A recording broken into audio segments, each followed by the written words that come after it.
ರಾಜ್ಯದ ಇವತ್ತಿನ ಟಾಪ್ ಸುದ್ದಿಗಳಿಗೆ ಸ್ವಾಗತ.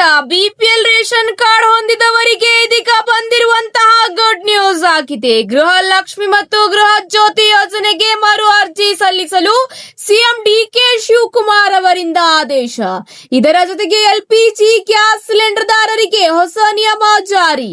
ಇದೇ ಅಷ್ಟೇ ಅಲ್ಲ, ಚಿನ್ನ ಮತ್ತು ಬೆಳ್ಳಿದಾರರಿಗೆ ಇಂದಿನ ಪ್ರಮುಖ ಮಾಹಿತಿ ಬಂದಿದೆ.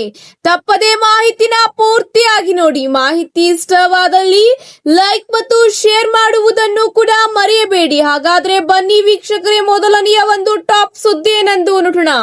ಕರ್ನಾಟಕ ಸರ್ಕಾರದ ಮಹತ್ವದ ಯೋಜನೆಗಳಲ್ಲಿ ಗೃಹ ಲಕ್ಷ್ಮಿ ಮತ್ತು ಗೃಹ ಜ್ಯೋತಿ ಕೂಡ ಒಂದಾಗಿದೆ. ಯೋಜನೆಯ ಫಲಾನುಭವಿಗಳ ಪರಿಷ್ಕರಣೆಗೆ ರಾಜ್ಯ ಸರ್ಕಾರ ಮುಂದಾಗಿದ್ದು, ಈ ಕುರಿತು ಅಧಿಕೃತವಾಗಿ ಸಿಎಂ ಈಗ ಮಾಹಿತಿ ತಿಳಿಸಿದ್ದಾರೆ. ಹೌದು, ಡಿಕೆ ಶಿವಕುಮಾರ್ ಅವರು ಅಧಿಕೃತ ಘೋಷಣೆ ಮಾಡಿದ್ದಾರೆ. ಇದಕ್ಕೆ ಸಂಬಂಧಿಸಿದಂತೆ ಹೊಸ ಅರ್ಹತಾ ಮಾನದಂಡಗಳನ್ನು ಬಹಿರಂಗಗೊಂಡಿವೆ. ಈ ಯೋಜನೆಯ ಅಡಿಯಲ್ಲಿ ಕುಟುಂಬದ ಯಜಮಾನಿ ಮಹಿಳೆಯರಿಗೆ ಹಣ ಸಿಗಲಿದ್ದು, ಅಂತ್ಯೋದಯ, ಬಿಪಿಎಲ್ ಅಥವಾ ಎಪಿಎಲ್ ಪಡಿತರ ಚೀಟಿಗಳಲ್ಲಿ ಯಜಮಾನಿ ಎಂದು ನಮೂದಿಯಾಗಿರುವ ಮಹಿಳೆಯರು ಮಾತ್ರ ಈ ಸೌಲಭ್ಯಕ್ಕೆ ಅರ್ಹರಾಗಿರುತ್ತಾರೆ. ಇದೇ ಅಷ್ಟೇ ಅಲ್ಲ, ಅರ್ಜಿ ಸಲ್ಲಿಕೆಗೆ ಯಾವೆಲ್ಲ ದಾಖಲಾತಿಗಳು ಅಗತ್ಯವಾಗಿದೆ ಎಂಬ ಮಾಹಿತಿ. ಕುಟುಂಬದ ಯಜಮಾನಿ ಆಧಾರ್ ಕಾರ್ಡ್ ಕಡ್ಡಾಯವಾಗಿದೆ. ಆಧಾರ್ ಸಂಖ್ಯೆ ಜೋಡಣೆಯಾಗಿರುವ ಬ್ಯಾಂಕ್ ಪಾಸ್ಬುಕ್ ಕಡ್ಡಾಯ. ಯಜಮಾನಿಯ ಹೆಸರಿನಲ್ಲಿರುವ ರೇಷನ್ ಕಾರ್ಡ್ ಕೂಡ ಕಡ್ಡಾಯ. ಯೋಜನೆಯ ಲಾಭ ಪಡೆಯಲು ಕೆಲವು ನಿರ್ಬಂಧನೆಗಳನ್ನು ಸಹ ವಿಧಿಸಲಾಗಿದೆ. ಯೋಜನೆಯ ಲಾಭ ಪಡೆಯಲು ನಿಯಮವನ್ನು ಪಾಲಿಸಲೇಬೇಕೆಂದು ಡಿಕೆ ಶಿವಕುಮಾರ್ ಅವರು ಖಡಕ್ ವಾರ್ನಿಂಗ್ ಕೂಡ ನೀಡಿದ್ದಾರೆ. ಗ್ಯಾರಂಟಿ ಯೋಜನೆಗೆ ಮರು ಅರ್ಜಿ ಸಲ್ಲಿಕೆ ಹಿನ್ನೆಲೆಯಲ್ಲಿ ಗೃಹ ಲಕ್ಷ್ಮಿ ಯೋಜನೆಗೆ ಅರ್ಜಿ ಸಲ್ಲಿಕೆ ಪ್ರತಿಯನ್ನು ಸಿದ್ಧಪಡಿಸಲಾಗಿದೆ. ಹಣಕಾಸು ಇಲಾಖೆ ಮತ್ತು ಇ ಗವರ್ನೆನ್ಸ್ ಅರ್ಜಿ ಪ್ರತಿ ರವಾನೆ ಮಾಡಲಾಗಿದೆ. ಸರ್ಕಾರದ ಮುಖ್ಯಮಂತ್ರಿಗಳು ಅಂದ್ರೆ ಡಿಕೆ ಶಿವಕುಮಾರ್ ಅವರು ಅರ್ಜಿ ಪರಿಶೀಲಿಸಿ ಓಕೆ ಮಾಡಿದರೆ ಅರ್ಜಿ ಸಲ್ಲಿಸಿಗೆ ಅವಕಾಶ ನೀಡಲಾಗುವುದು. ಇದೇ ಅಷ್ಟೇ ಅಲ್ಲ, ಅರ್ಜಿಯಲ್ಲಿ ಯಾವೆಲ್ಲ ಪ್ರಶ್ನೆಗಳು ಆಡ್ ಮಾಡಬೇಕು ಅಂತ ಡಿಕೆ ಶಿವಕುಮಾರ್ ಅವರೇ ನಿರ್ಧಾರ ಮಾಡಲಿದ್ದಾರೆ ಎಂಬ ಮಾಹಿತಿ ಈಗ ಬೆಳಕಿಗೆ ಬಂದಿದೆ. ಹಳೆಯ ಅರ್ಜಿಯನ್ನೇ ಹಣಕಾಸು ಇಲಾಖೆಗೆ ಸಲ್ಲಿಕೆ ಮಾಡಲಾಗಿದೆ. ಹಣಕಾಸು ಇಲಾಖೆ ಈ ಅರ್ಜಿಯನ್ನು ಮತ್ತಷ್ಟು ಪ್ರಶ್ನೆಗಳನ್ನು ಸೇರಿಸುವ ಸಾಧ್ಯತೆ ಇದ್ದು, ಮಹಿಳಾ ಮತ್ತು ಮಕ್ಕಳ ಕಲ್ಯಾಣ ಇಲಾಖೆಗೆ ನೂತನ ಸಚಿವರು ಬಂದ ಬಳಿಕ ಅರ್ಜಿಗೆ ಅವಕಾಶ ಕಲ್ಪಿಸಲಾಗುವುದು. ಖಾತೆ ಹಂಚಿಕೆ ಆದ ಬಳಿಕ ಅರ್ಜಿ ಸಲ್ಲಿಕೆಗೆ ಅವಕಾಶ ಕೊಡಲಿದ್ದಾರೆ ಎಂದು ಮಾಹಿತಿ ಈಗ ಅಧಿಕೃತವಾಗಿ ತಿಳಿದು ಬಂದಿದೆ. ಇದೇ ಅಷ್ಟೇ ಅಲ್ಲ, ಗೃಹ ಲಕ್ಷ್ಮಿ ಯೋಜನೆಯ ಫಲಾನುಭವಿಗಳು 31ನೇ ಕಂತಿಗಾಗಿ ಕಾಯುತ್ತಿದ್ದಾರೆ. ಇಂತಹ ಒಂದು ಮಹಿಳೆಯರಿಗೆ ನಾಳೆ ಬೆಳಗ್ಗೆಯಿಂದಲೇ ಹಣ ವರ್ಗಾವಣೆ ಆರಂಭವಾಗಲಿದೆ ಎಂಬ ಮಾಹಿತಿ ಈಗ ತಿಳಿದು ಬಂದಿದ್ದು, ಒಂದು ವಾರದ ಒಳಗೆ ಮಹಿಳೆಯರ ಖಾತೆಗೆ ಹಣ ವರ್ಗಾವಣೆಯಾಗಲಿದೆ. ಇನ್ನು ಗ್ಯಾರಂಟಿ ಪರಿಷ್ಕರಣೆ ವಿಚಾರವಾಗಿ ವಿಪಕ್ಷಗಳು ರಾಜ್ಯ ಸರ್ಕಾರದ ವಿರುದ್ಧ ತೀವ್ರ ಟೀಕೆ ನಡೆಸಿವೆ. ಈ ಬಗ್ಗೆ ಪ್ರತಿಕ್ರಿಯಿಸುವ ಕೇಂದ್ರ ಸಚಿವ ಕೆಎಚ್.ಡಿ. ಕುಮಾರಸ್ವಾಮಿ ಅವರು ಈಗ ಮರು ಅರ್ಜಿ ಸ್ವೀಕಾರ ಒಳ್ಳೆಯ ಉದ್ದೇಶವೇ ಇರಬಹುದು, ಆದರೆ ಆ ನೆಪದಲ್ಲಿ ನಿಜವಾದ ಫಲಾನುಭವಿಗಳಿಗೆ ತೊಂದರೆ ಆಗಬಾರದು. ಎರಡೂ ಯೋಜನೆಗಳಲ್ಲಿ ಲೋಪದೋಷಗಳಿವೆ ಎಂದು ಸರ್ಕಾರ ಹೇಳಿದೆ. ಈ ಒಂದು ಯೋಜನೆಯ ಈಗ ಹೊಸ ಮರು ನೋಂದಣಿಯಿಂದ ನಿಜವಾದ ಫಲಾನುಭವಿಗಳಿಗೆ ತೊಂದರೆ ಆಗುತ್ತಿದೆ. 2 ತಿಂಗಳ ಗೃಹ ಲಕ್ಷ್ಮಿ ಹಣ ಬಾಕಿ ಬಗ್ಗೆ ಸರ್ಕಾರ ಈಗ ಏನು ಹೇಳುತ್ತಿಲ್ಲ. 5,000 ಕೋಟಿ ಲೆಕ್ಕದ ಬಗ್ಗೆ ಸರ್ಕಾರ ಜಾಣ ಮೌನಕ್ಕೆ ಜಾರಿದೆ ಎಂದು ಈಗ ಕಿಡಿಗಾರಿದ್ದಾರೆ. ಇದರ ಜೊತೆಗೆ ಈಗ ರೇಷನ್ ಕಾರ್ಡ್ ಹೊಂದಿದವರಿಗೆ ಒಂದು ಹೊಸ ಅಪ್ಡೇಟ್ ಬಂದಿದೆ. ಹೌದು ವೀಕ್ಷಕರೇ, ಈಗ ಬಿಪಿಎಲ್ ಕಾರ್ಡ್ ದಾರರಿಗೆ ತಿದ್ದುಪಡಿಗೆ ಅವಕಾಶ ನೀಡಲಾಗುತ್ತಿದೆ. ಹೌದು ವೀಕ್ಷಕರೇ, ರೇಷನ್ ಕಾರ್ಡ್ ನಲ್ಲಿ ಹೊಸಬರ ಸೇರ್ಪಡೆ ಹಾಗೂ ತಿದ್ದುಪಡಿಗೆ ಅವಕಾಶ ನೀಡಿದ್ದು, ಬಿಪಿಎಲ್ ಕಾರ್ಡ್ ದಾರರಿಗೆ ಗುಡ್ ನ್ಯೂಸ್ ಸಿಕ್ಕಿದೆ. ಮದುವೆಯಾಗಿ ಅಪ್ಪನ ಮನೆಯಿಂದ ಗಂಡನ ಮನೆಗೆ ಬಂದವರ ಜೊತೆಗೆ ಮಕ್ಕಳನ್ನು ಹೊಂದಿರುವವರು ಹಲವು ವರ್ಷಗಳಿಂದ ರೇಷನ್ ಕಾರ್ಡ್ ನಲ್ಲಿ ಇಲ್ಲ. ಈಗ ಇವಕ್ಕೆಲ್ಲ ಹೊಸ ತಿದ್ದುಪಡಿಗೆ ಅವಕಾಶ ನೀಡಲಾಗಿದೆ. ತಮ್ಮ ಹೆಸರನ್ನು ನೋಂದಾಯಿಸಿಕೊಳ್ಳಬಹುದಾಗಿದೆ. ಇದರಿಂದ ರೇಷನ್ ಕಾರ್ಡ್ ಪಡೆಯುವುದರಿಂದ ಹಿಡಿದು ಆರೋಗ್ಯ ಸೇವೆ ಪಡೆಯುವವರೆಗೆ ಅನುಕೂಲ ಆಗಲಿದೆ. ಹೌದು ವೀಕ್ಷಕರೇ, ಜನರು ಆನ್ಲೈನ್ ಅಥವಾ ಆಫ್ಲೈನ್ ಮೂಲಕ ಅರ್ಜಿ ಸಲ್ಲಿಸಬಹುದಾಗಿದೆ. ಈ ತಿದ್ದುಪಡಿಯಲ್ಲಿ ಕುಟುಂಬದ ಹೊಸ ಸದಸ್ಯರನ್ನು ಸೇರಿಸುವುದು, ಹೆಸರು ತೆಗೆದು ಹಾಕುವುದು ಮತ್ತು ವಿಳಾಸ ಬದಲಾವಣೆ ಸೇರಿದಂತೆ ಮೊಬೈಲ್ ಸಂಖ್ಯೆ ಬದಲಾವಣೆ ಮಾಡುವುದು ಹಾಗೂ ಕುಟುಂಬದ ಮುಖ್ಯಸ್ಥರ ಬದಲಾವಣೆ ಸೇರಿದಂತೆ ವಿವಿಧ ತಿದ್ದುಪಡಿಗೆ ಈಗ ಅವಕಾಶ ನೀಡಲಾಗಿದೆ.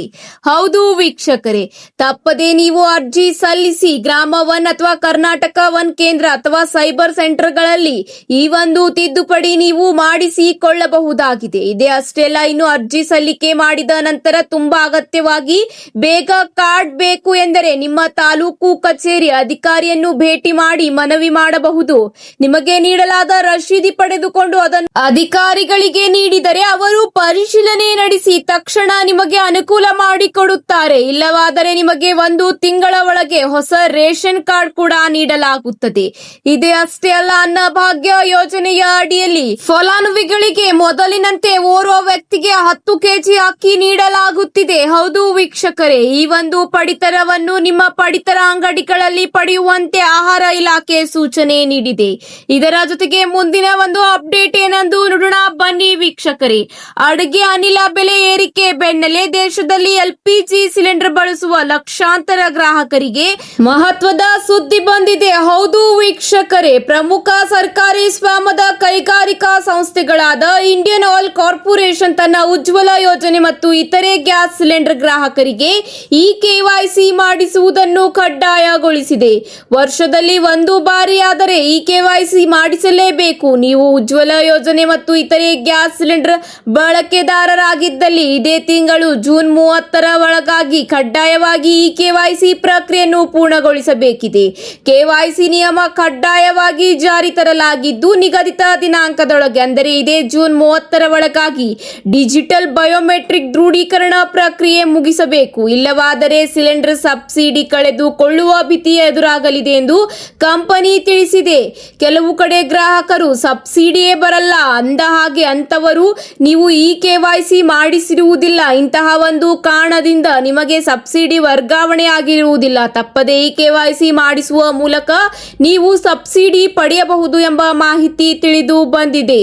ಹೌದು, ಪ್ರಧಾನ ಮಂತ್ರಿ ಉಜ್ವಲ ಯೋಜನೆಯ ಅಡಿಯಲ್ಲಿ ಉಚಿತವಾಗಿ ಗ್ಯಾಸ್ ಸಂಪರ್ಕ ಪಡೆದ ಫಲಾನುಭವಿಗಳಿಗೆ ಆದ್ಯತೆಯ ಮೇಲೆ ಆಧಾರ ಈ ಕೆವೈಸಿ ಬಯೋಮೆಟ್ರಿಕ್ ಮಾಡುವುದು ಅಧಿಕೃತವಾಗಿ ಜಾರಿ ತರಲಾಗಿದ್ದು ಹಾಗೂ ಉಜ್ವಲ ಯೋಜನೆಗಳ ಅಡಿಯಲ್ಲಿ ಈಗ ವಾರ್ಷಿಕವಾಗಿ 4 ಸಿಲಿಂಡರ್ಗಳಲ್ಲಿ ಮಾತ್ರ ಸಬ್ಸಿಡಿ ಸಿಗಲಿದೆ ಎಂದು ಕಂಪನಿ ತಿಳಿಸಿದೆ.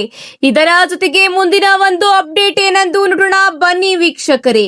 ಬಂಗಾರ ಬೆಳ್ಳಿ ದರದಲ್ಲಿ ಏರಿಳಿತ ಆಗುತ್ತಲೇ ಇರುತ್ತದೆ. ಹಾಗಾದ್ರೆ ಇಂದು ಕರ್ನಾಟಕದ ರಾಜಧಾನಿ ಬೆಂಗಳೂರು ಸೇರಿದಂತೆ ದೇಶದ ಪ್ರಮುಖ ನಗರಗಳಲ್ಲಿ ಬಂಗಾರ ಹಾಗೂ ಬೆಳ್ಳಿಯ ದರ ಎಷ್ಟಿದೆ ಎನ್ನುವ ಸಂಪೂರ್ಣ ಅಂಕಿಅಂಶಗಳ ಸಹಿತ ಸಂಪೂರ್ಣ ವಿವರವನ್ನು ನೋಡೋಣ ಬನ್ನಿ ಸ್ನೇಹಿತರೆ. ನಿನ್ನೆ ಬೆಂಗಳೂರು ಸೇರಿದಂತೆ ದೇಶದ ಬಹುತೇಕ ಕಡೆಗಳಲ್ಲಿ 10 ಗ್ರಾಂ 22 ಬಂಗಾರದ ದರ 1,36,650 ರೂಪಾಯಿ ಇದ್ದರೆ ಇಂದು ಕೂಡ 1,36,650 ರೂಪಾಯಿ ದಾಖಲಾತಿಯಾಗಿದೆ. ಇದೇ ರೀತಿ ಇಂದು 24 ಕ್ಯಾರೆಟ್ 10 ಗ್ರಾಂ ಚಿನ್ನದ ಬೆಲೆ ಬೆಂಗಳೂರಿನಲ್ಲಿ 1,49,080 ರೂಪಾಯಿ ದಾಖಲಾತಿಯಾಗಿದೆ.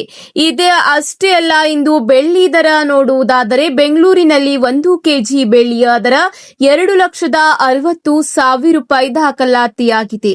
ಹಾಗಾದ್ರೆ ವಿವಿಧ ನಗರಗಳಲ್ಲಿ 10 ಗ್ರಾಂ 22 ಕ್ಯಾರೆಟ್ ಚಿನ್ನದ ದರ ಎಷ್ಟಿದೆ ಎಂಬ ಸಂಪೂರ್ಣವಾದ ಮಾಹಿತಿ ನೋಡೋಣ. ಬೆಂಗಳೂರಿನಲ್ಲಿ 10 ಗ್ರಾಂ ಚಿನ್ನಕ್ಕೆ 1,36,650 ರೂಪಾಯಿ ಇದ್ದರೆ ಚೆನ್ನೈನಲ್ಲಿ 1,38,600 ರೂಪಾಯಿ ದಾಖಲಾತಿಯಾಗಿದೆ. ಇದೇ ರೀತಿ ನವದೆಹಲಿಯಲ್ಲಿ 1,36,800 ರೂಪಾಯಿ ದಾಖಲಾತಿಯಾಗಿದ್ದು ಸ್ವಲ್ಪ ಸ್ಥಿರತೆ ಕಾಯ್ದುಕೊಂಡಿದೆ. ಇದೇ ರೀತಿ ವಿವಿಧ ನಗರಗಳಲ್ಲಿ 1 ಕೆಜಿ ಬೆಳ್ಳಿಯ ದರ ಎಷ್ಟಿದೆ ಎಂದು ನೋಡೋಣ ಬನ್ನಿ ವೀಕ್ಷಕರೇ. ಬೆಂಗಳೂರು, ಮುಂಬೈ, ಕೋಲ್ಕತ್ತಾ ಮತ್ತು ನವದೆಹಲಿಯಲ್ಲಿ 1 ಕೆಜಿ ಬೆಳ್ಳಿಯ ಬೆಲೆ 2,60,000 ರೂಪಾಯಿ ಎಂದು ದಾಖಲಾತಿಯಾಗಿದ್ದರೆ ಚೆನ್ನೈ ಮತ್ತು ಹೈದರಾಬಾದ್ನಲ್ಲಿ 2,70,000 ರೂಪಾಯಿ ದಾಖಲಾತಿಯಾಗಿದೆ.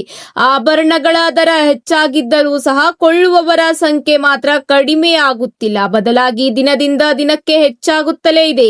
ಕಷ್ಟದ ಕಾಲ ಆಗುತ್ತದೆ ಎನ್ನುವ ನಿಟ್ಟಿನಲ್ಲಿ ಖರೀದಿ ಮಾಡುತ್ತಲೇ ಇರುತ್ತಾರೆ. ಕಳೆದ ಕೆಲ ದಿನಗಳೇ ಹಿಂದೆ ಗಗನಕ್ಕೇರಿದ್ದ ಬಂಗಾರ ಬೆಳ್ಳಿ ದರ ಇದೀಗ ತುಸು ಇಳಿಕೆಯಾಗಿ, ಆದರೆ ಇಂದು ಬಹುತೇಕ ಪ್ರಮುಖ ನಗರಗಳಲ್ಲಿ ಯಾವುದೇ ಏರಿಳಿತವಿಲ್ಲದೆ ನಿನ್ನೆಯ ದರವನ್ನೇ ಕಾಯ್ದುಕೊಂಡಿವೆ. ಮುಂದಿನ ದಿನಗಳಲ್ಲಿ ಇಳಿಕೆಯಾಗುವ ಸಾಧ್ಯತೆ ಇದೆ ಎಂಬ ಮಾಹಿತಿ ತಜ್ಞರು ತಿಳಿಸುತ್ತಿದ್ದಾರೆ. ಹಾಗೂ ಹೂಡಿಕೆ ಮಾಡುವವರಿಗೆ ಸ್ವಲ್ಪ ಎಚ್ಚರಿಕೆ ವಹಿಸಬೇಕೆಂದು ತಜ್ಞರು ತಿಳಿಸುತ್ತಿದ್ದಾರೆ. ಇವತ್ತಿಗೆ ಇಷ್ಟೇ ವೀಕ್ಷಕರೇ, ಮತ್ತೆ ಸಿಗೋಣ ಹೊಸ ಅಪ್ಡೇಟ್ ಜೊತೆಗೆ. ಮಾಹಿತಿ ಇಷ್ಟವಾದಲ್ಲಿ ಲೈಕ್ ಮಾಡಿ ಹಾಗೂ ನಿಮ್ಮ ಎಲ್ಲ ಸ್ನೇಹಿತರ ಜೊತೆಗೆ ಶೇರ್ ಮಾಡುವುದನ್ನು ಕೂಡ ಮರೆಯಬೇಡಿ. ಮತ್ತೆ ಸಿಗೋಣ ಹೊಸ ಅಪ್ಡೇಟ್ ಜೊತೆಗೆ. ಧನ್ಯವಾದಗಳು.